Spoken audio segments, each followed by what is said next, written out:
방탈출 게임이라는 거 들어보셨죠?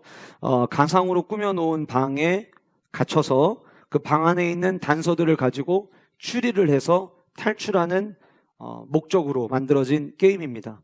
아마 이 방탈출 게임에 여러분들 중에서도 직접 참여해 보신 분들도 계시리라 생각이 되어지는데, 저도 말로만 듣다가 2년 전에 태어나서 처음으로 방탈출 게임이라고 하는 거를 하게 되었어요. 같이 했던 멤버가 누구였냐면, 저랑 똑같이 한 번도 방탈출 게임을 하지 않았던 저희 아내와, 그 다음에 저희 첫째 영재, 둘째 하윤이, 당시 만 3살이었던 서연이, 이게 멤버의 전부였습니다. 이 멤버를 데리고 방탈출하러 들어가면서 자칫 이것이 들어가긴 들어가지만 나오지 못할 수도 있겠다라고 하는 불안한 마음이 있었지만, 제가 저희 아내와 아이들에게 아빠만 믿어라. 아빠는 추리의 왕이다. 이까짓 거 이거 별거 아니다. 라는 생각을 가지고 방탈출 게임을 하기 위해서 들어갔습니다. 안내하는 분이 눈을 감고 자기의 손을 잡으래요. 그리고 나머지 가족들은 제 뒤에다가 제 앞에 이제 기차놀이 하듯이 잡고 자기가 눈 뜨라고 할 때까지 눈을 뜨지 말라고 하더라고요. 그래서 우리는 착하게 눈을 감고 따라 들어갔어요. 여러분 방탈출 게임 들어가보지 아시겠지만 휴대폰도 전부 다 반납하고 지갑도 다 밖에다 놓고 들어갑니다. 그리고서 이제 들어간 거예요. 그리고서는 안내하시는 분이 자기가 나가고 나면 속으로 셋을 세고 눈을 뜨고 게임을 시작하시면 됩니다 라고 이야기를 해서 착하게 그 말을 다 듣고 나가고 난 다음에 하나 둘 셋을 하고 눈을 떴는데 저희 앞에 비행기 기내가 펼쳐져 있었어요. 비행기 기내에서 탈출하는 게 저희의 목표였던 거예요. 낯선 곳에 들어와 있었고, 저는 처음에는 굉장히 재미있게 해보겠다라고 생각을 했지만 한 30초가 지나고 나서부터 갑자기 불이 들어왔다 나갔다 들어왔다 나갔다를 반복하면서 화재 경보등이 계속 사이렌을 울리고 돌기 시작을 했어요. 그러니까 저희 막내가 무섭다고 울기 시작하더라고요. 빨리 나가자고. 너무 무섭대요. 그래서 제가 아이에게 얘기했죠. 서연아, 이거는 게임이야. 우리가 여기서 추리해가지고 문제 풀면은 나갈 수 있는 거야. 여기 우리 갇히는 게 아니야. 그래도 만 3살의 서연이는 제가 하는 이야기를 고지그대로 듣지 않았어요. 계속 울기 시작했어요. 나가자고. 나 여기 있기 싫다고. 그럼 어떻게 나가려면은 문제를 풀어야 되잖아요. 그래서 그때부터 이제 그 비행기 안에 있는 단서들을 가지고 추리를 해서 문제를 풀기 시작을 하는데, 제가 한 1분 정도 지나면서부터 제 안에 이제 그때 있던 상황을 딱 직감하고 제가 들었던 생각이 뭐냐면, 방탈출 게임이라고 하는 거를 처음 할 때에는 반드시 해본 사람과 같이 가야 되는 거구나. 한 번도 해본 적이 없고, 있다고 해도 세 남매인데 그 세 남매를 제가 의지할 수는 없잖아요. 그 들어가서 이제 방탈출 게임을 시작을 했는데 너무 어려운 거예요. 너무 어렵고, 그렇게 처음에 들어갈 때 나는 잘 풀 수 있을 거라고 막 들어가면서 애들한테 그랬거든요. 야, 우리 여기 한 번 들어가는데 문제 풀고 나올 때까지 40분 걸린다고 하는데 우리 한번 20분 안에 끝내보자. 막 이런 얘기하고 들어갔단 말이에요. 근데 도무지 어떻게 해야 될지를 모르겠는 거예요. 곳곳에 뭘 보이는 건 많아요. 단서처럼 보여지는 건 많은데 그게 지금 한 단계 한 단계를 풀어가는데 어떤 힌트를 주는지 알 수 있는 게 하나도 없는 거예요. 근데 그때 들어가기 전에 안내했던 분이, 직원이 했던 이야기가 머릿속에 번뜩 띄었어요. 들어갈 때 아이패드 같은 걸 하나씩 나눠주거든요. 그리고 저희 팀 5명한테 하나의 아이패드를 줬는데, 문제를 풀다 이해가 안 되면 힌트라는 버튼을 누르래요. 그러면 힌트가 나올 거래요. 근데 더 오래 버티기에는 너무 애가 막 우니까 안 되겠다 싶어 한 1분 지나고 힌트를 눌렀어요. 힌트를 누르고 나니까 바로 첫 번째 단계를 넘어가게 되더라고요. 근데 사람이 이게 무서운 게, 힌트를 한번 누르기 시작하니까요, 그 다음부터 풀 생각을 안 해요. 계속 힌트를 누르는 거예요. 그래서 40분이면 걸리는 그 시간을, 힌트 봤음에도 불구하고 좀 시간은 걸리겠지만 한 25분 만에 나오긴 했던 것 같아요. 만약에 제가 생각을 해봤습니다. 그날 그 힌트가 없었더라면 과연 나는 오늘 이 강단에 설 수 있었을까? 여러분, 우리는 인생을 살면서 수많은 문제를 마주하게 됩니다. 그리고 그 문제를 우리는 풀어야만 합니다. 근데 때로는 나는 내 삶에 펼쳐지는 모든 문제를 나 풀 수 있어, 나 정도의 능력이라면 할 수 있어 라고 시작은 하지만 그러지 못할 때가 사실 우리의 삶 가운데 굉장히 많이 있습니다. 그럴 때에 누군가의 지혜와 예수 그리스도를 믿는 우리의 경우에는 성경이 우리에게 주는 메시지들을 통해서 우리는 삶을 살아나갈 힌트들을 찾게 됩니다. 우리는 계속 사도행전 말씀을 읽고 있는데, 오늘 종료주일을 맞이해서 예수님께서 예루살렘에 입성하셨던 이 말씀이 마태복음, 마가복음, 누가복음, 요한복음, 사복음서에 모두 등장을 하고 있는데 그 4개의 복음서 중에서 특별히 사도행전의 저자와 같은 저자인 누가가 쓴 이 누가복음에 예수님께서 예루살렘 성에 입성하시는 모습을 제가 말씀을 묵상을 하면서 문득 이런 생각이 들었어요. 누가복음과 사도행전의 저자가 누가인데, 물론 저자가 같다 보니까 글을 쓰면서 어떤 의도하는 바가 있을 수도 있겠지만, 우리가 이미 사도행전 말씀을 살펴본 바로 의하면 성령의 감동에 의해서 쓰여진 그 누가복음은 사도행전에서 사도의 삶을 살아가는 이들에게 적지 않은 영향을 미치는데, 어떤 영향을 미치냐면 주님이라면 그때 어떻게 하셨는지에 대한 수많은 힌트를 제공하고 있더라라고 하는 거예요. 예수님은 어떻게 하셨는가, 그 예수님의 삶을 통해서 힌트를 얻어내고 그 힌트를 가지고 사도로서의 삶, 성령 행전의 삶을 써내려가는 것을 우리는 목격하게 되더라라고 하는 것이죠. 예수님께서 저와 여러분들의 삶 가운데 사도들이 그랬던 것처럼 우리도 주님이 원하시는 길을 걸어야 될 성도들입니다. 그럼 우리 역시 삶을 살아갈 때 어떻게 살아갈 수 있을까에 대한 힌트를 얻을 때에 세상의 수많은 소리들의 귀를 기울이는 것이 아니라 하나님의 말씀이 오늘 우리에게 무엇하고 이야기하고 있는지 우리는 하나님의 말씀 속에서 답을 찾아야 될 줄 믿습니다. 예수님께서 이 땅에 오셔서 이 세상에서 십자가 못 박혀 죽으시고 승천하셔서 올라가시면서 모든 사람들에게 주신 명령이 있습니다. 우리가 흔히 이야기하는 지상 대명령이라고 하는 그레이트 커맨이라고 하는 그 명령이 있죠. 너희는 모든 민족을 제자로 삼아 아버지와 아들과 성령의 이름으로 세례를 주고 내가 너희에게 분부한 모든 것을 가르쳐 지키게 하라고 하는 위대한 명령을 하나님은 주셨습니다. 예수님께서 예수님을 통해서 우리에게 명령을 주셨지만 결국 이 명령을 가지고 살아가는 자들은 누구냐면 예수 그리스도를 나의 주라 인정하고 주님을 따라가는 주님의 제자들이 결국 이 위대한 명령을 따라가면서 순종하면서 살아가게 되겠죠. 그러면 예수님께서 이 명령을 붙잡고 살아가야 될 제자들을 부르실 때 제자들에게 주셨던 명령은 과연 무엇이었을까요? 같은 저자인 누가복음 안에서 그 답을 한번 찾아보겠습니다. 누가복음 9장 23절 말씀입니다. 같이 읽겠습니다. 시작. 또 무리에게 이르시되 아무든지 나를 따라오려거든 자기를 부인하고 날마다 제 십자가를 지고 나를 따를 것이니라. 자기 십자가를 져라. 날마다 자기를 부인해라. 때로는 내 삶에 내가 가지고 있는 것들을 인정하지 말라는 것처럼 들리기도 하고, 십자가를 짊어지라고 하면 가끔 요즘 같은 이런 총선이 진행되고 있을 때에 정치인들이 제가 십자가를 대신 지겠습니다 이렇게 표현하는 단어의 표현들도 쓰는데 과연 그 정확한 의미가 무엇일까에 대한 질문을 우리는 하게 된다라고 하는 것이죠.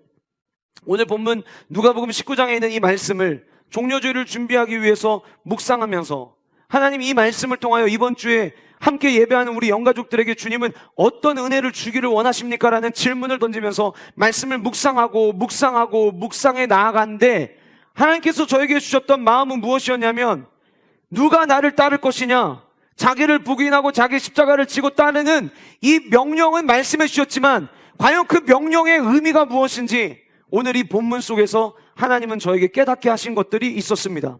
그래서 저는 오늘 그 이야기를 여러분들과 나누려고 하는데요, 우리가 40절까지 말씀의 본문을 읽었는데 그 40절까지에 나타나는 이 현상은 이미 여러분들이 익히 아시는 것처럼 신앙생활 1년 이상 하신 분들은 매년마다 종려주일을 맞이하기에 이 종려주일에 어떤 일이 있었는지 여러분들이 다 알고 계시잖아요. 예수님께서 예루살렘 성에 입성하실 때, 나귀 타고 입성하실 때 수많은 사람들이 자기들이 입고 있던 겉옷을 깔아서 주님이 행차하실 수 있도록 길을 만들어 드렸고, 수많은 사람들이 큰 소리로 호산나를 외치고 나뭇가지를 흔들으면서 주님이 오시는 길을, 왕으로 오시는 그 예수 그리스도를 맞이했던 바로 그 장면. 그러면 주님은 이 광경을 보시면서 기뻐하셨어야 되는 게 맞다라고 생각을 하는데 뭔가 주님이 생각했던 것과는 달랐던 것 같아요. 그래서 41절에 이렇게 성경은 기록되어 있습니다. 가까이 오사 성을 보시고 우셨다라고 성경은 이야기하고 있어요. 수많은 사람들이 환호하고 있습니다.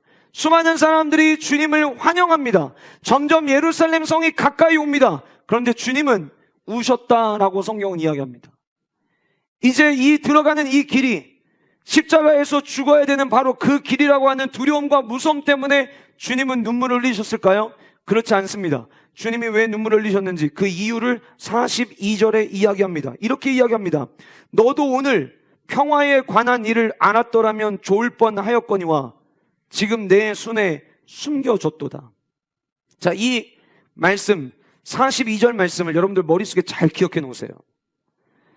오늘 평화에 관한 일을 너희들이 알았으면 참 좋았을 텐데 내 눈에 숨겨졌기 때문이다. 무슨 얘기예요? 그 평화를 보지 못하고 있기 때문이라는 거예요. 여러분, 예수님께서 십자가에 못 박아 죽으심으로 말미암아 주님이 저와 여러분들에게 주기를 원하셨던 게 있었어요. 그게 뭐냐면 평화였어요. 평강이었어요. 그런데 그 평강을 지금 마주한 이 많은 사람들이 진짜 평강이 어디에 있는지를 모른 채 환영하고 환호하고 있음으로 인하여서 주님이 눈물을 흘리셨다라고 지금 성경은 이야기하고 있다라고 하는 것이죠. 이사야 9장 6절 말씀입니다. 이렇게 이야기하고 있습니다. 이는 한 아기가 우리에게 낳고 메시아로 탄생할 예수 그리스도에 대한 예언입니다. 한 아들을 우리에게 주신 바 되었는데 그의 어깨에는 정사를 메었고 그의 이름은 기묘자라 모사라 전능하신 하나님이라 영존하시는 아버지라. 마지막 뭐라고 돼 있어요? 자, 평강의 왕이라고 이야기하고 있어요. 한 아기, 독생자 아들로 우리에게 오신 예수님이 누구냐? 그분은 기묘자다, 모사다, 전능한 왕이다, 영존하시는 아버지다. 그리고 마지막에 클라이막스처럼 던지는 그 메시지는 무엇이었냐면 그 예수 그리스도는 평강의 왕이다 라고 이사야 9장 6절이 이야기하고 있다고 하는 거예요. 지금 예수님께서 들어가시기 위한 목적지는 예루살렘입니다. 살렘. 어떤 단어랑 발음이 비슷한 게 있지 않아요? 샬롬. 그 샬롬이 이 살렘과 같은 의미예요. 다시 말씀드리면 살렘, 예루살렘에서 살렘은 평화예요. 평강이에요. 오늘 이사야 9장 6절은 예수님이 누구라고 이야기했냐면 예수님은 평강의 왕이래요. 평강에 있어서만큼 이분보다 더 위대하신 분은 없고 주님을 따르고 주님을 믿는 모든 사람들에게 평강을 주기 위해서 이 땅에 오신 그 예수님이 평강의 성인 예루살렘을 향하시는데 그 평강의 성에서 진짜 평강, 세상이 줄 수 없는 평강을 맛봐야 될 그들이 외치는 그 환호는 평강을 모르는 자들의 환호였다는 거예요. 어떻게 평강의 땅에서 평강의 왕이 들어오시는데 그것을 보지 못할까? 그것이 안타까워서 주님은 눈물을 흘리셨다라고 하는 거예요. 이 자리에 모여서 예배하는 우리 모두는 자기 정체를 숨기고 들어와 있는 신천지나 이단이 아닌 이상 우리 모두는 예수 그리스도를 나의 주라 시인하는 성도들입니다. 성도들이 모여있는 이 현장은 마치 예루살렘처럼 살렘의 은혜가 우리 안에 있어야 됩니다. 평강의 은혜가 우리에게 있어야 됩니다. 그리고 오늘 이 예배 가운데 눈에 보이진 않지만 우리의 왕이신 그 삼위일체 하나님은 오늘 우리에게도 평강을 주기를 원하십니다. 그런데 어쩌면 주님께서 눈에 보이지 않지만 예배하러 나온 저와 여러분들을 보실 때 혹 나를 보시면서 주님이 눈물을 흘리시지는 않을까? 우리는 질문해 봐야 된다라고 하는 거예요. 화려한 경배를 드리는 것 같지만 주님이 눈물을 흘리셨던 이유는 진짜 경배의 의미를 모른 채 경배하고 있었기 때문이었고 세상에 줄 수 없는 평강을 주기를 원하셨지만 이 모습대로라면 그 평강을 맛보지 못할 것을 아셨기에 안타까워서 흘리셨던 눈물이라고 하는 거예요. 예수님께서 예루살렘에 들어가시는 그 길은 지금까지 지나왔던, 지금까지 예루살렘에 방문했던 길과는 다른 길이었습니다. 이전에도 예수님은 예루살렘에 올라가셨습니다. 절기를 지키기 위해서 매년마다 올라가셨고요. 예루살렘에서 사람들과 교제를 하기 위해서도 올라가셨습니다. 그런데 오늘 예수님께서 예루살렘에 올라가시고 이 예루살렘에 올라가시는 오늘 본문부터의 이 시작은 그야말로 십자가를 지기 위해서 가시는 길이었습니다. 저와 여러분들이 내가 지은 죄를 내가 짊어지기 위해서 저마다의 각자의 십자가를 만들어서 지구 어딘가에 올라가서 양손과 발에 못 박을 일은 없습니다. 왜냐하면 예수님께서 저와 여러분들의 모든 죄를 다 짊어지셨기 때문이죠. 그렇다고 한다면 우리는 십자가의 길을 걷지 않아도 됩니까? 아니에요. 저와 여러분들을 위해서 앞서 십자가의 길을 가셨던 그 주님이 저와 여러분들에게 그 십자가 사건으로 주기를 원하시는 그 평강을 우리는 주님을 따라가면서 주님을 닮아가면서 또 다른 십자가의 길을 걸어가면서 우리는 이 땅에서 누리며 살아가야 될 하나님의 성도들이라고 하는 거예요. 저는 오늘 이 말씀 속에서 누가 그렇다면 그 온전한 평강을 경험할 수 있는 십자가의 길을 따라갈 수 있는가? 오늘 본문 속에 등장하는 스토리를 통해서 이 본문 속에서 힌트를 발견하고 그 힌트를 여러분들과 나눠보려고 합니다. 간절히 소원하게는 종료주일, 내일부터 한 주간 동안 진행되는 고난주간 특세, 성금요일 성찬식, 주일날 부활절까지 저와 여러분들이 혹 신앙생활을 오래 해서 나도 모르게 고난주간의 감격과 부활의 감격을 잃어버리고 살아가고 있는 영가족들이 계시다면 오늘부터 시작해서 이 한 주간 동안의 우리의 영적 여정을 통하여서 다시금 주님을 향한 사랑, 십자가에 대한 열정이 다시 회복되어지는 은혜와 축복이 우리 모두 영가족들에게 있으시기를 주님의 이름으로 축복합니다. 그렇다고 한다면 누가 십자가의 길을 걸어갈 수 있는가? 4가지의 질문을 여러분들과 나눌 텐데, 첫 번째는 돌아갈 것인가 아니면 계속 나아갈 것인가 라고 하는 질문이에요. 여러분들의 삽지에 제가 의도적으로 앞에 있는 단어는 옅게 제가 표시를 해놨고 뒤에는 짙게 표시해놨습니다. 결론부터 말씀드리면 오늘 나누는 4가지의 대직 가운데 뒤에 짙게 남겨지는 그 모습대로 우리가 살아갈 때 우리는 온전한 십자가의 길을 걸어갈 수 있고 온전한 평강을 누릴 수 있다라고 하는 거예요. 제가 삽제에는 짧게 하기 위해서 이 앞에 더 이상 다른 단어들을 넣지 않았지만 제 원고에 저는 이렇게 썼습니다. 여차하면 돌아갈 것인가? 어떠한 상황에도 계속 나아갈 것인가? 저는 제 설교는 때 그렇게 써놨어요. 여차하면 돌아갈 것인가? 어떠한 상황에도 계속 나아갈 것인가? 여러분, 누가복음 9장 51절을 보시면 예수님께서 누가복음 9장 51절에서 내가 이 땅에 온 목적, 십자가 사건, 그때가 가까이 왔음을 아시고 서두르시기 시작을 하십니다. 뭘 서두르기 시작하냐면 빨리 예루살렘 성에 입성하는 이 일정을 맞추기 위해서 서두르시는 예수님의 모습을 우리는 누가복음 9장 51절을 통해서 발견할 수 있습니다. 다시 말씀드리면 오늘 예수님께서 올라가신 예루살렘은 이미 오래전에 결심하시고 물론 이 땅에 오실 때부터 그 목적을 가지고 오셨지만 분주하게 사역을 하시는 과정 중에서도 이제 예루살렘을 향할 때가 됐다는 걸 아시고 계획하시고 올라가셨어요. 오늘 본문에는 감람원이라고 하는 장소가 나옵니다. 감람원이라고 하는 곳은 예수님께서 승천하실 장소이고 다시 오실 것에 대한 약속을 하셨던 장소였죠. 그리고 벳바게와 베다니에 가까이 가셨다라고 이야기하는데 오늘 본문에 등장하는 이 벳바게라고 하는 지역에 당시의 특징이 있으면 어떤 게 있을까 찾아보다 보니까 당시 벳바게 지역에 모여 살고 있었던 사람들은 대부분 농업 혹은 양을 치는 양떼들이었다고 이야기를 하더라고요. 다시 말씀드리면 벳바게에는 주로 누가 살았냐면 서민들이 살았던 거예요. 이런 거 있죠. 지나는 가는데 머물러서 살고 싶지는 않은 동네. 아마 그런 동네가 벳바게였을 것 같아요. 이 벳바게는 예루살렘으로 올라가는 많은 사람들이 늘 교통로로 사용하는 곳이어서 늘 분주했다고 합니다.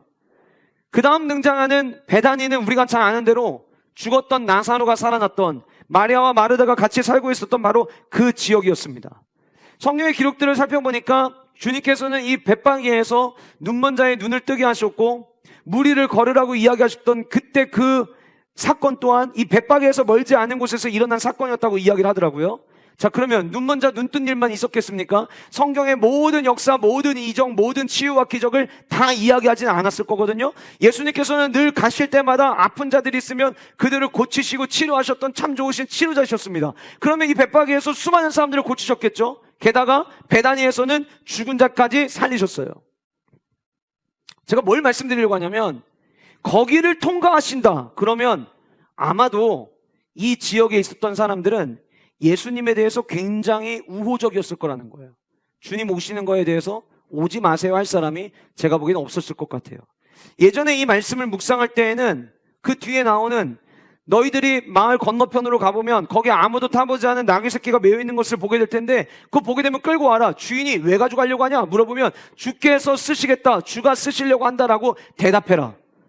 어쩜 이렇게 막무가내가 있지? 이런 생각을 했었거든요. 근데 본문을 깊게 묵상하고 이번 한 주간 동안 묵상하다 보니까 어쩌면 내주는 거 어렵지 않았겠구나 하는 생각이 들었어요. 왜냐하면 물론 지금은 내가 선호하는 정당이 다 다르다 보니까 여러분들 가운데는 대통령이 잘하고 있다고 생각하는 분들도 계시겠지만 대통령 참 못하고 있다고 생각하는 분들도 여러분들 가운데 계실 거예요.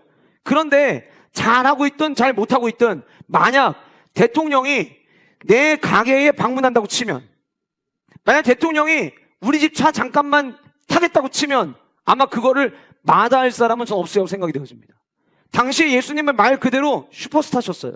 어디를 가나 놀라운 이적과 기적을 행하시는 주님이셨어요. 그 주님이 예수님께서 지금 입성하시는데 당신 집에 있는 나귀 새끼 한번 타시려고 합니다 라고 이야기했을 때 그 주변에서 그 예수 그리스도 능력의 주님, 기적의 주님이 우리 집 나귀 새끼를 탄다고 할 때 빌려주지 않을 사람이 과연 누가 있었을까라는 생각이 좀 들더라고요. 그 나귀 새끼를 타시고 주님은 들어오십니다. 자, 늘 종려주일 나귀 새끼가 나올 때마다 언급되는 구약의 말씀이 있습니다. 스가랴서 9장 9절 말씀입니다. 우리 화면 보시면서 같이 읽어보도록 하겠습니다. 시작.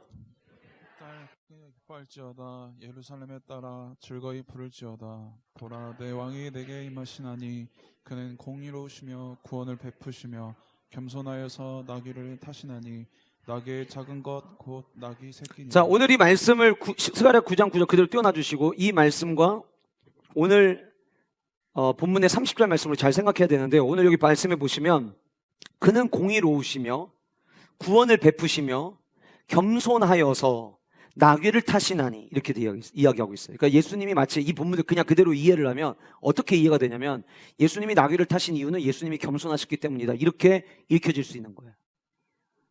그러나 원어를 그냥 그대로 직역하면 겸손하여서 나귀를 타셨다고 번역하는 것보다 겸손하게 낮아지셔서, 겸손하게 낮아지셨다는 것은 이 땅의 성육신에서 내려오셨다는 것을 포함하는 거예요.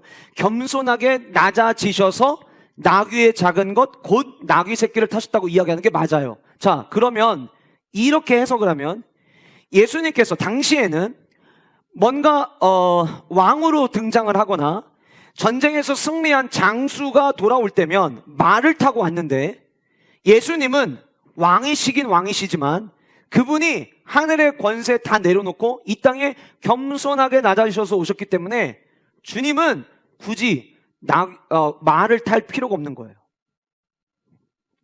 여러분, 한 기업에 오너가 있다고 한번 가정을 해봅시다. 재산이 엄청 많다고 가정을 해볼게요. 그 사람은 자기가 그냥 돌아다니는 게 편하게 하려고 경차를 타도 아무렇지도 않을 거예요. 무슨 말을 하는지 이해되시죠? 어차피 내가 가진 게 많으면 내가 뭘 타냐는 게 중요하지 않아요. 예수님은 왕으로 지금 오셨어요. 왕으로 오셨는데 그분이 이 땅에 오신 모습 자체가 겸손하게 낮아지셨기 때문에 예수님이 뭘 타느냐는 사실상 중요하지 않아요. 자, 그런데 스가랴 9장 9절에 나귀 타고 오실 메시아에 대한 예언이 있었고, 마치 그 예언을 유대인들, 하나님의 말씀을 잘 아는 사람들, 스가랴서에 어떤 말씀이 있었는지를 기억하는 사람들에게 예수님이 예루살렘 성에 입성하시는데 아무도 타보지 않은 나귀를 타고 들어온다면 그들은 직감합니다. 뭘 직감하냐면, 스가랴 9장 9절에서 언급하고 있는 그 메시아가 지금 들어오고 있는 거구나라는 것을 알게 되는 거예요. 이해되시죠?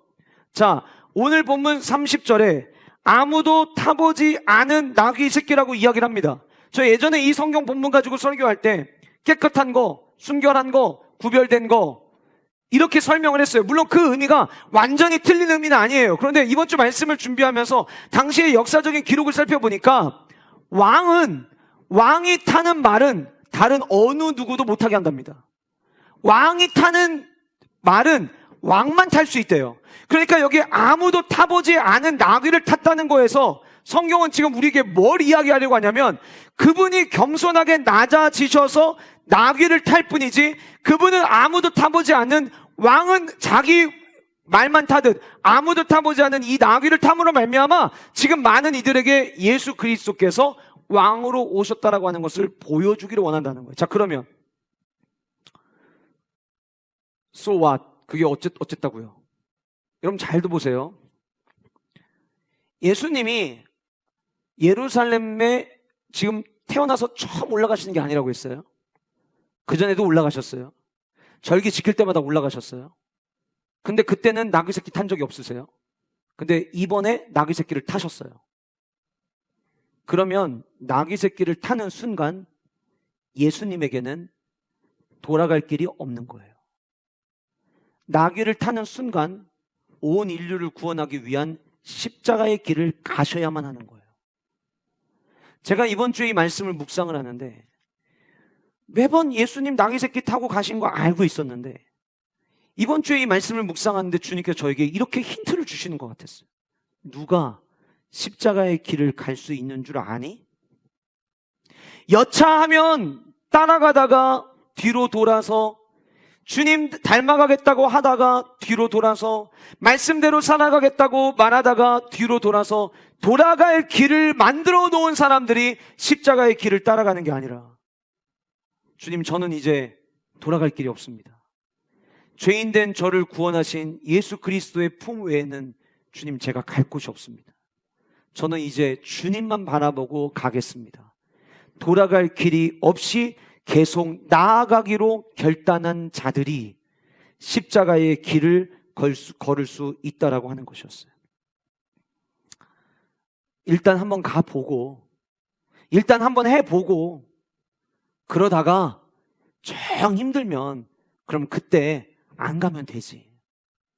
여기저기서 신앙생활 한다는데 일단 한번 예수님 믿어보고 그렇게 하다가 영 나랑 안 맞는 것 같으면 때려치지 뭐. 절대 십자가의 길을 갈 수 없습니다. 십자가의 길은 이제 더 이상 나는 돌아갈 길이 없습니다. 옛사람으로 입었던 옷을 벗어버리고 새 사람의 옷만 입겠습니다라고 결단하는 사람이 십자가의 길을 갈 수 있고, 그렇게 십자가의 길을 가는 사람이 세상이 알 수 없는 평강을 누릴 수 있다라고 하는 거예요. 저는 우리 세종왕의 모든 영가족들에게 이 은혜가 있으시기를 주님의 이름으로 축복합니다. 누가복음 9장 57절부터 62절에 보시면 주님을 따르겠다는 사람들에 대한 이야기가 나옵니다. 당당하게 말합니다. 주님이 어디로 가시든지 제가 따르겠습니다. 예수님이 막 기적을 행하시거든요. 놀라운 일들을 행하시거든요. 그러니까 예수 믿으면 이렇게 잘 되나 보네 생각을 하고 예수님을 따르겠다고, 어디를 가시는지 따르겠다라고 호기 있게 대답하면서 달려들었어요. 근데 예수님이 그 이야기를 듣고 이렇게 이야기하십니다. 그래? 여우도 굴이 있고 새들도 둥지가 있는데 말이야, 나는 내가 머물 수 있는 머리 둘 집도 없어. 그 이야기를 딱 듣는 순간 현타가 온 거예요. 뭐야, 예수님 믿으면 다 잘 되는 줄 알았는데 그게 아니라고? 아니, 우리의 오너, 우리의 대장도 집이 없다고? 그럼 내가 이분을 따를 이유가 없는데? 그러니까 조금 전까지 어디든 따라가겠다라고 이야기했는데 한 번에 그럼 안 갈래요 하기가 너무 미안하니까 갑자기 한 사람이 이렇게 대답합니다. 주님, 제가 깜빡한 게 있는데요.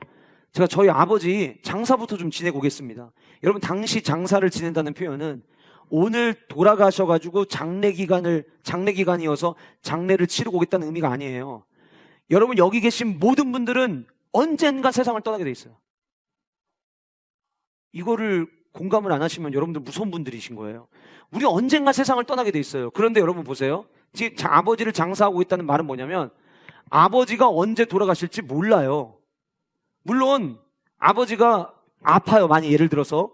근데 아픈 아버지가 1년을 살 수 있는 거고 5년을 살 수도 있는 거고 10년을 살 수도 있는 거예요. 그럼 모르는 거예요. 그런데 핑계를 굳이 대려고 하다 보니까 아버지 장사까지만 제가 지내고 따라오겠습니다.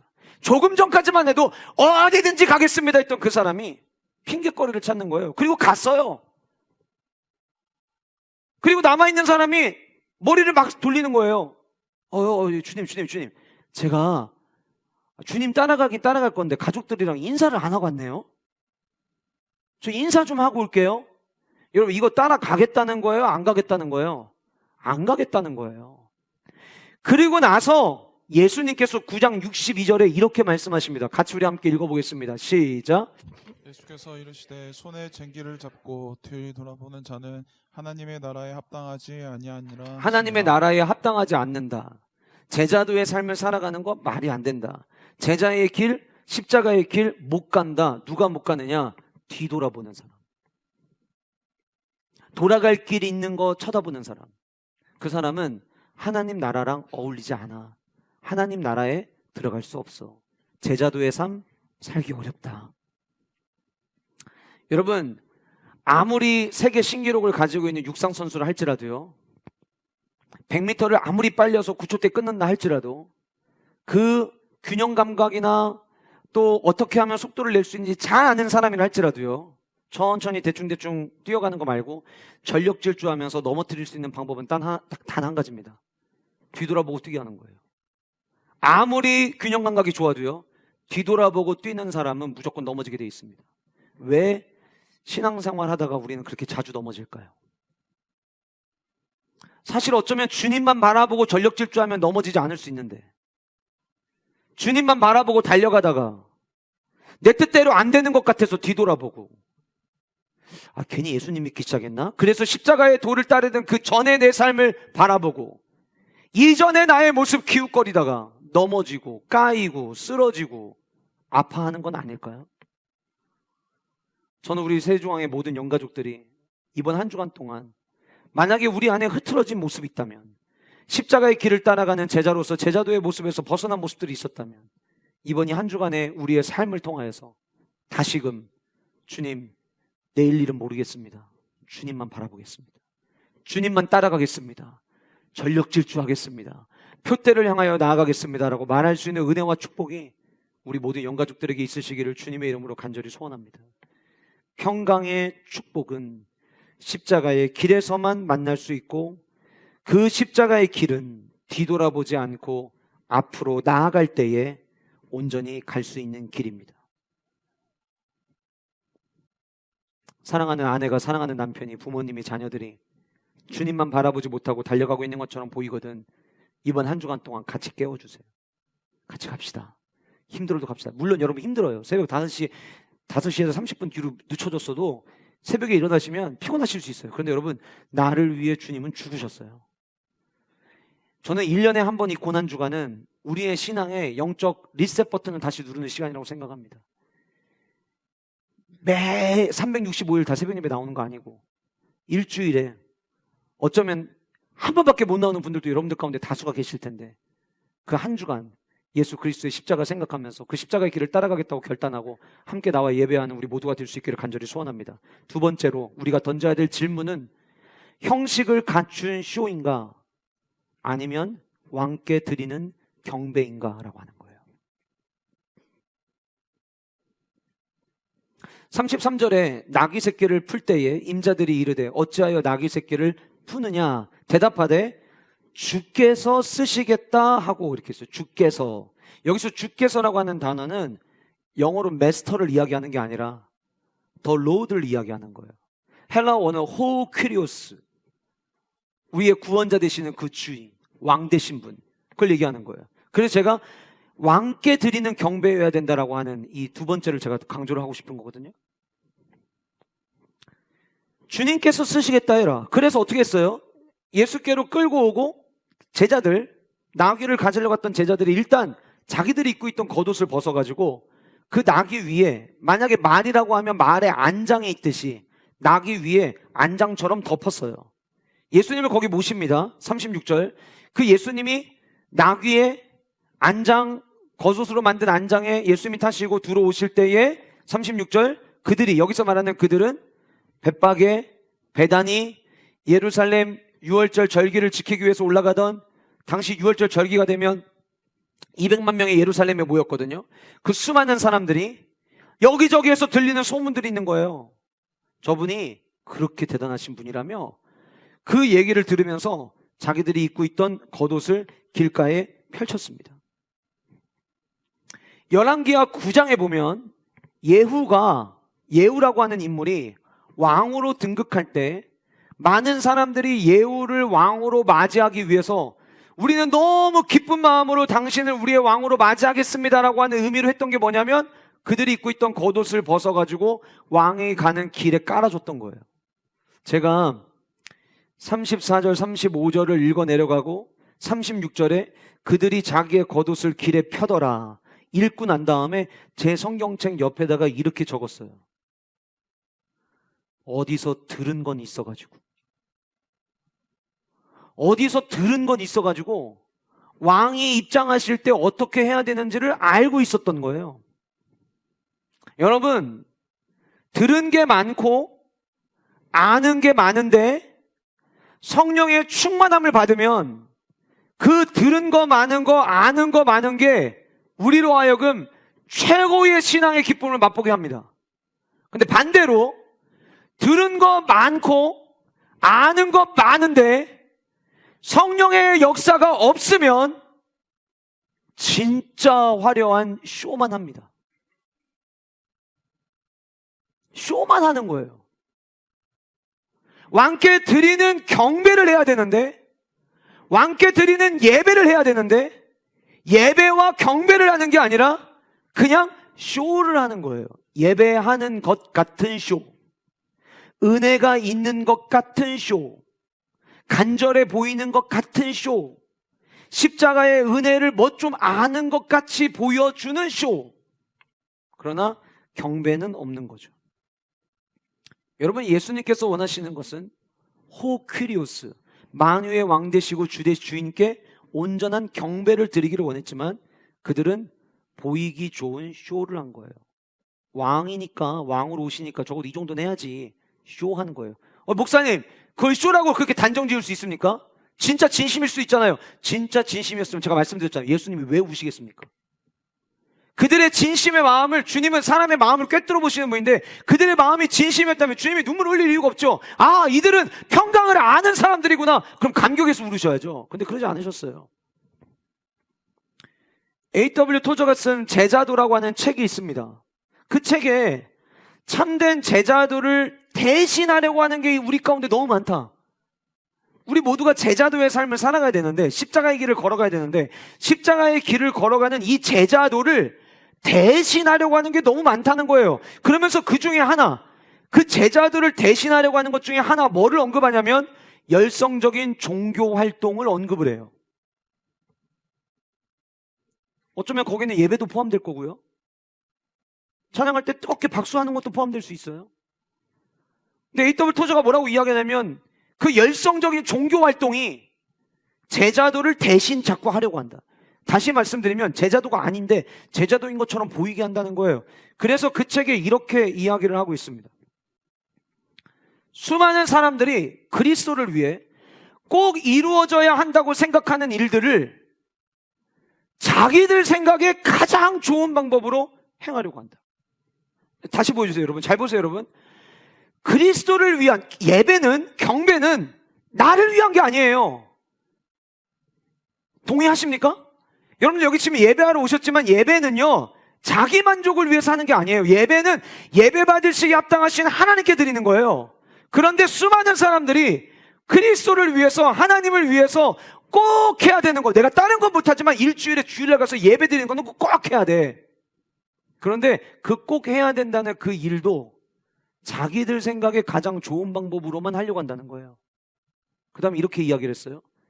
기독교 사역의 모든 행동과 방법은 내가 얼마나 합리적이냐고 생각하느냐, 내가 얼마나 좋은 방법이라고 생각하느냐가 아니라 기독교 사역의 모든 내용과 방법은 오직 우리 주님의 주권적인 뜻, 어디입니까? 결국 하나님의 말씀, 그 성경에서부터만 비롯돼야 되는데 그러지 않다는 거예요.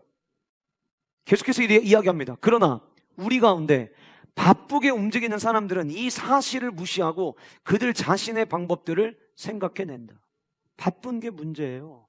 바쁘니까요, 성경의 말씀대로 살지 않고 바쁘다는 핑계로 내가 하고 싶은 대로 성경에서 이야기하고 있는 진리와 방법을 무시한 채 내가 하고 싶은 대로 신앙생활 하는데, 내가 하고 싶은 대로 신앙생활 하면서 나는 하나님을 섬기고 있다고, 나는 예배하고 있다고, 나는 경배하고 있다고 착각하고 있다라고 하는 거예요. 다 쇼인데.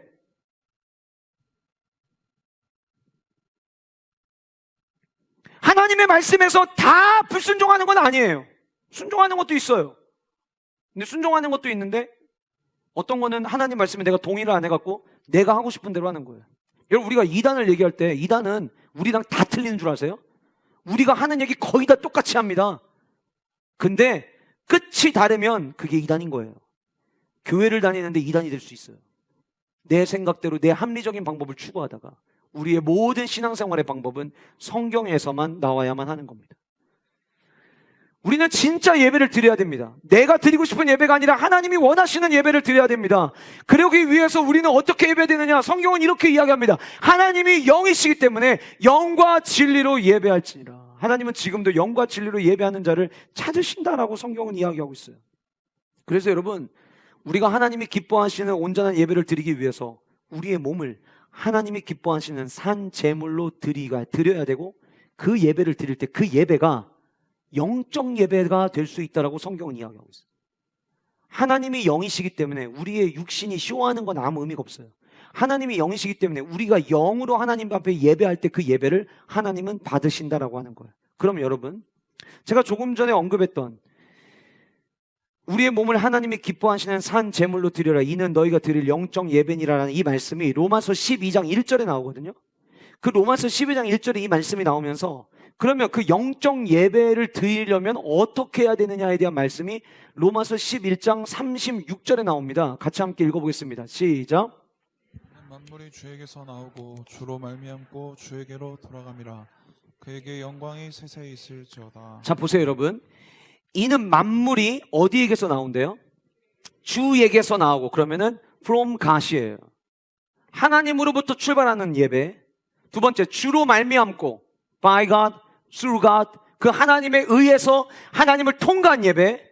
주에게로 돌아간다고 하면 to God이 되는 거예요. 그리고 그에게 영광의 세세히 있다, 하나님에게 영광을 돌리는 것 for God. 자, 그러면 여러분, 영적 예배, 하나님이 기뻐하시는 영적 예배를 드리려면 이 모습이 우리에게 있어야 되는 거예요. 예배 시간에만 들어와서 예배 드리면 죄송하지만 쇼가 될 수 있어요. 그런데 예배 끝난 나의 삶이 하나님으로부터 나온 그 은혜에 힘입어 살아가고, 그 은혜에 의하여 살아가고, 한 주한 동안 살아가는 목적이 하나님을 위한 삶이 되어지고, 하나님이 내 삶의 목적지가 되는 삶을 살아갈 때에 우리가 모여서 드리는 이 예배가 영적 예배가 될 수 있다고 하는 거예요. 내 일상은 성도인지 교회를 다니는 사람인지 예배를 드리는 사람인지 도무지 알 수가 없는데, 그냥 예배 시간에만 나오는 거면 죄송하지만 쇼가 될 가능성이 굉장히 높습니다. 쇼 같은 신앙생활을 하잖아요. 끝없이 펼쳐지는 그 쇼를 우리가 계속해서 반복하면 예배를 드릴 수는 있어요.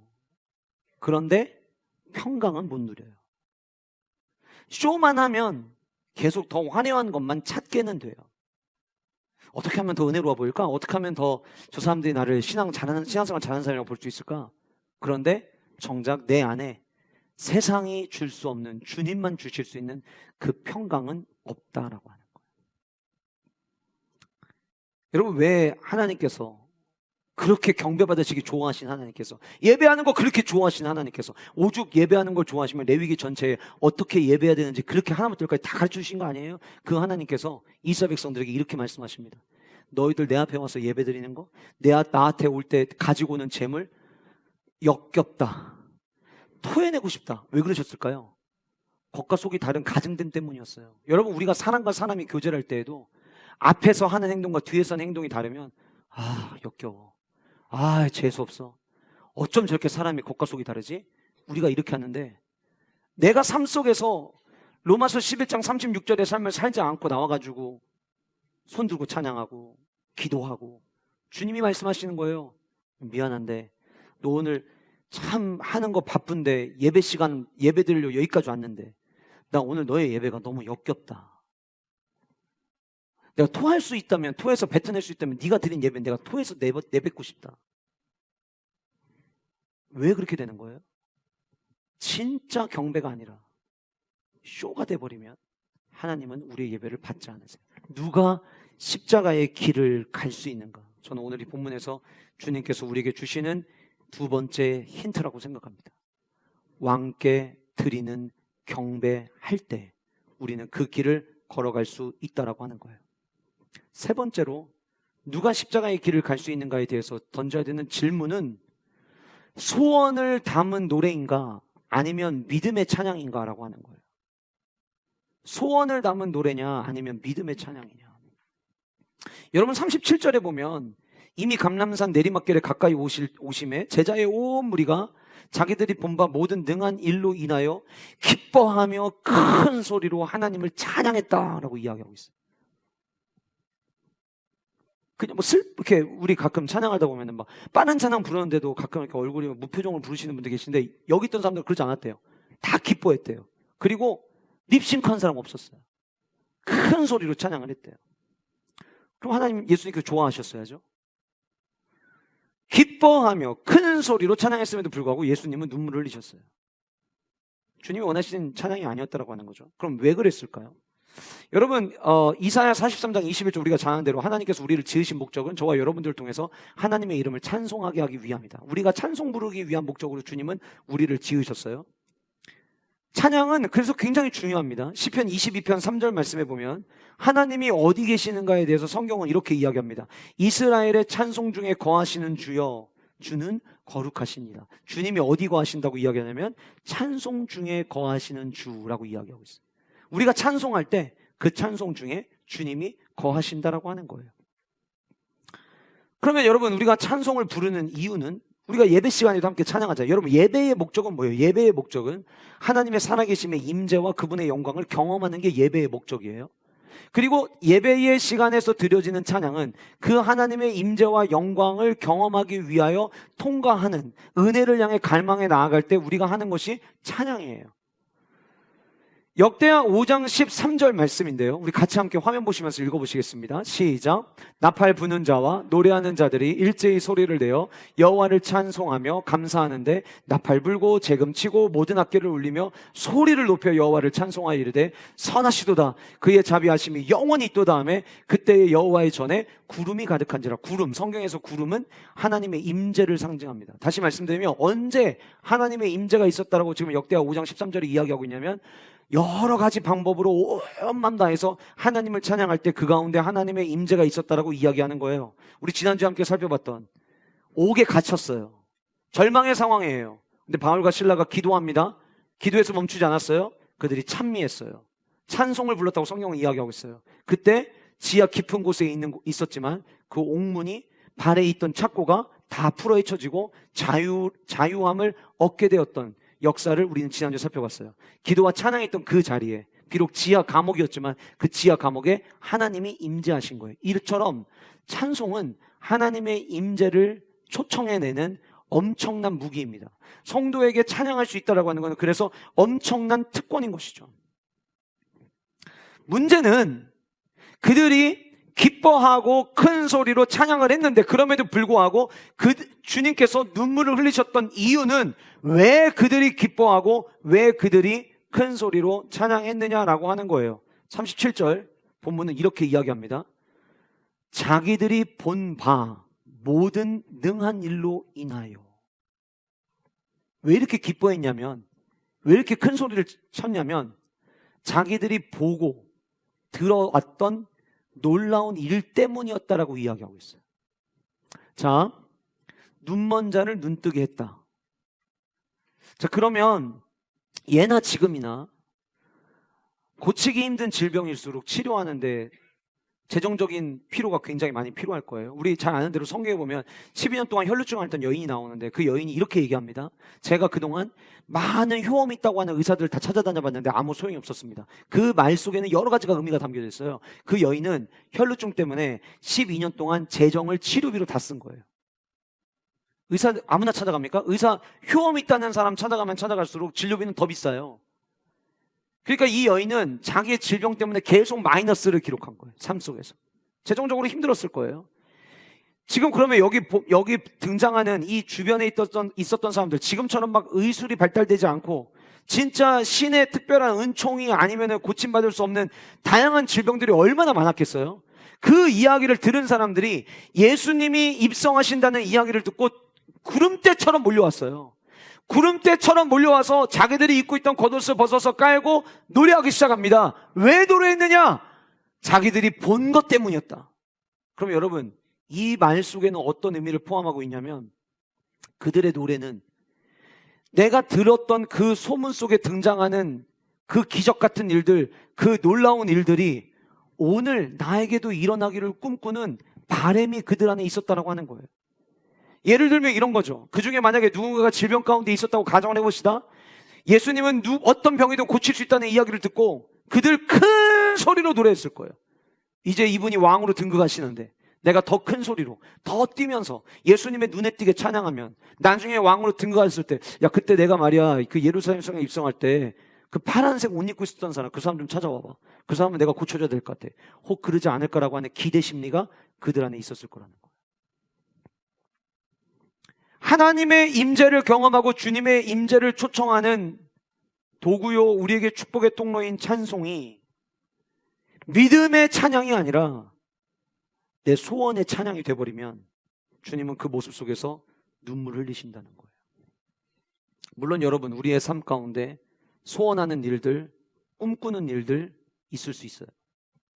하나님의 기적 같은 도우심이 우리의 삶 가운데, 저마다 여러분들의 삶 가운데 있으리라 생각이 되어집니다. 그러나 제가 드리려고 하는 메시지의 핵심은 이거예요. 그것이 내가 하나님을 높이는 이유가 되면 안 된다라고 하는 거예요.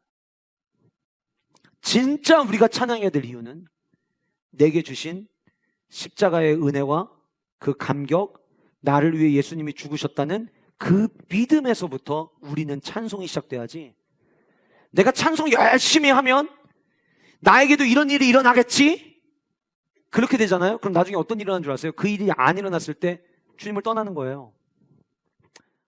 하나님이 원하시는 것은 누가 십자가의 길을 걸어갈 수 있냐면, 주님 따라가면서 뭐라도 하나 떨어질까봐 그것만 바라보고 복복복하고 따라다니는 자들이 십자가의 길을 걸 수 있는 게 아니라, 내게 주신 은혜가 이미 저는 충분합니다. 그래서 그 십자가의 은혜로 믿음의 노래를 고백하며 따라가는 자들이 십자가의 길을 걸어갈 수 있다라고 하는 거예요. 오늘 본문 속에 등장하는 이 많은 사람들은 메시아를 기다렸습니다. 그런데 정치적 메시아를 기다린 거예요. 자신들이 지금 억압당하고 있는 상황에서 우리를 건져줄 힘 있는 메시아를 원했던 거예요. 우리의 죄의 문제를 해결하기 위해 십자가 박혀 죽는 예수가 아니라 이 모든 우리의 압제에서부터 우리를 건져줄, 게다가 예수님 물고기 2마리 보리떡 5개로 5,000명을 먹이고 남기시는 기적을 행하셨던 예수님이셨어요. 그들의 머릿속에 집에 왔는데 집에 먹을 게 물고기 2마리 보리떡 5개밖에 없어요. 머릿속에 이런 생각하지 않았겠어요? 야, 만약에 여기에 주님이 축복하시면 우리 집 재산과 자산이 어마어마하게 많아질 텐데, 그것 때문에 주님을 찬양하게 되면 그 찬양은 주님이 기뻐하지 않으신다라고 하는 거예요. 저는 고난주간 내일부터 교구별로 돌아가면서 찬양 인도를 여러분들이 하시게 될 텐데, 그 찬양이 형식의 찬양도 안 됐으면 좋겠고요. 그 찬양이 어떤 뭔가 여기서 내가 그래도 찬양단으로 서서 섬기면 뭐 나한테 주시겠지, 그래서 서는 찬양이 아니라 이미 내게 주신 은혜가 너무 커서 하나님 앞에 감사함으로 믿음의 바탕에서부터 우러나오는 찬양을 하나님께 올려드리는 저와 여러분들이 될 수 있기를 주님의 이름으로 축복합니다. 마지막 4번째로 누가 십자가의 길을 갈 수 있냐면, 군중의 외침 혹은 천사의 노래 중에 천사의 고백을 하는 자들이 십자가의 길을 갈 수 있다라고 하는 거예요. 그래서 우리는 질문해야 돼요. 나는 군중 속에서 외치는 외침이냐, 아니면 천사의 고백이냐? 여러분 38절 말씀 보시면, 이르되 찬송하리로다 주의 이름으로 오시는 왕이여, 여기 주의 이름으로 오시는 왕이여라는 표현이 있어요. 이 표현이 시편 118편 25절과 26절을 볼 때에 유월절 절기를 지키러 오는 사람들이 서로가 서로를 축복하면서 나눈 인사였을 가능성이 굉장히 높아요. 찬송하리로다 주의 이름으로 오시는 왕이여. 하나님이 우리의 왕 되시고 유월절 절기니까 사망 권세에서부터 우리를 건져주신 그 유월절 사건을 떠올리면서 서로가 서로에게 축복을 빌어줄 때 나눴던 인사, 그 고백이 끝나고 난 다음에 그 다음에 뭐라고 찬양을 올려드렸냐면, 하늘에는 평화요 가장 높은 곳에는 영광이로다 라고 이야기했어요. 이 표현 어디선가 한 번쯤은 들어봤던 표현이에요. 12월 달 성탄절이 되면 우리 이 말씀을 종종 묵상합니다. 누가복음 2장 13절과 14절을 화면 보시면서 같이 읽겠습니다. 시작. 호련히 수많은 천군이 그 천사와 함께 하나님을 찬송하여 이르되, 영광이요 땅에서는 하나님이 기뻐하신 사람들 중에 평화로다. 지극히 높은 곳에서는 하나님께 영광이요 땅에서는 하나님이 기뻐하신 사람들의 평화로다. 평화, 영광. 앞에서 누가복음에서 천사들이 노래했던 그 노래가 너무 유사하게 지금 예루살렘 성에 입성하는 자들의 목소리를 통해서 고백되어지고 있다라고 하는 거예요. 수많은 무리들이 모여 있었어요. 그런데 의미도 제대로 모른 채 옆에 있는 사람들이 하니까 따라서 군중 속에서 같이 외치기는 외쳤어요. 근데 이 말의 의미가 진짜 뭔지를 몰라요. 아니, 노래에서 평화를 이야기를 했는데 예수님께서 그 뒤에 눈물을 흘리면서 오늘 평화에 관한 일을 네가 만약에 알았더라면 참 좋았을 텐데. 평화를 이야기했는데 주님은 얘기하세요. 평화도 모르는 것들이. 이거 똑같은 얘기예요. 왜 이렇게 됐느냐는 거예요. 예배자라는 찬양이 있습니다. 이런 가사예요. 아무도 예배하지 않는 그곳에서 주를 예배하리라. 아무도 찬양하지 않는 그곳에서 나 주를 찬양하리라. 누구도 헌신하지 않는 그곳에서 주께 헌신하리라. 누구도 증거하지 않는 그곳에서 나 주를 증거하리라. 후렴의 가사입니다. 내가 밟는 모든 땅 주를 예배하게 하소서. 이 말의 의미는 뭐냐면 내가 밟고 지나간 곳을 다른 누군가가 또 밟을 때 그 밟은 사람들이 주님을 예배하게 해달라는 게 아니에요. 내가 밟는 모든 땅에서 내가 예배하게 해달라는 거예요. 자, 그럼 여러분 한번 생각해 보실까요? 예배를 끝나고 여러분들의 삶을 살아가는데 내가 걷는 이 땅이 예배의 땅이 되면 여기는 군중이 있는 곳이 아니라 내가 있는 곳이에요. 주의 보혈로 덮어지게 하소서. 내가 예배하는 그곳에 주님의 보혈의 은혜가 있게 하시옵소서. 그러니까 보혈 없이 드리는, 보혈의 감격 없이 드리는 예배 말고 내가 드리는 곳이 어느 곳이든 내가 드리는 그 모든 길에서 주님의 보혈의 은혜를 경험함으로 예배하게 해달라는 찬양의 가사예요. 내가 선 이곳 주의 거룩한 곳 되게 하소서. 주의 향기로 물들이소서. 앞에서 이렇게 같이 찬양을 하다 보면은요, 혼자서 예배 드리는 게 아닌데, 그러니까 예를 들면 이런 거죠. 아무도 성도님들이 없고 저 혼자, 그리고 여러분들 중에 누구 한 명만 이 자리에 와가지고 예배를 드리는 게 아니잖아요. 우리는 다수가 이렇게 있잖아요. 이것도 군중이에요, 일종의. 그런데도요, 다 같이 와서 찬송을 부르는데도 앞에서 찬양 인도하다 보면 와, 진짜 처음부터 끝까지 찬양을 한마디도 안 부르는 분들이 있으세요. 몰라서 안 부르는 건 이해가 돼요. 몰라서 안 부르는 거. 그거는 나중에 익숙해지면은 부를 수 있거든요. 근데 애당초 나는 내 입을 열어 찬송하겠다는 마음이 없는 분들이 계세요. 아, 그냥 들으면 되지 뭐. 근데 그렇지 않거든요. 입술의 권세를 통해서 우리가 선포하는 그 찬양은 위대한 힘을 가지고 있단 말이죠. 자, 그런데 군중이 있는 데서도 전혀 찬양을 못하는 분들도 계시고요. 두 번째, 군중이 있기 때문에 찬양할 수 있는 분들이 계세요. 이 말을 뒤집으면 혼자서는 예배를 못하는 거예요. 혼자서는 찬양 부를 일이 없는 거예요. 교회나 오니까 찬양하는 거지. 일상의 나의 삶 속에서는 하나님을 향한 그 고백이 없는, 군중이 있어야만 예배가 가능한, 누가 제자도 누가 십자가의 길을 걸어갈 수 있냐면 내가 선 그곳에서 나 혼자 예배할 수 있는 삶을 살아갈 때 우리는 십자가의 길을 걸어갈 수 있는 거예요. 저는 여러분들 가운데 이런 분은 한 번도 안 계셨으면 좋겠는데요. 아, 그래도 일주일에 한 번 교회 주일날 가가지고 찬양하니까 속이 다 시원하네. 그게 좋은 게 아니에요. 매일마다 찬양하다가 다 같이 찬양하니까 너무 좋네. 이건 괜찮아요. 나 맨날 혼자 예배하다가 같이 은혜의 공동체에서 예배하니까 너무 행복하네. 이거는 너무 좋은 고백이에요. 근데 일주일 동안 찬양 한 번도 부르지 않고 주일날 교회 나와가지고 사람들이 있으니까, 반주가 있으니까 찬양하는 그 찬양은 죄송하지만 군중의 외침으로 끝날 가능성이 높습니다. 우리 한 주간 동안 고난주간이고요. 다 같이 모여서 필사하는 게 아닙니다. 다 다른 시간에 각자의 장소에서 2000년 전 주님 그날 무슨 일을 하셨는가를 우리는 기억하면서 말씀을 적게 됩니다. 말씀을 적으실 때마다 떠올려지는 찬양이 있거든. 아, 목사님, 저는 찬양 아는 게 없어요. 그러면 찬송가에 있는 찬양. 목사님, 저는 찬송가도 아는 게 없어요. 그러면 오늘 우리 함께 불렀던 주의 보혈 능력이 있도다 그 찬양이라도 여러분들이 혼자 있는 곳에서 군중의 외침이 아니라 나의 노래로, 나의 믿음의 고백으로 하나님 앞에 찬양하며 나아가는 우리 모든 영가족들 되시기를 주님의 이름으로 축복합니다. 그럴 때에 우리는 십자가의 길을 갈 수 있고 그때에 세상에 줄 수 없는 평강을 누릴 수 있게 된다라고 하는 거예요. 말씀을 마무리하겠습니다.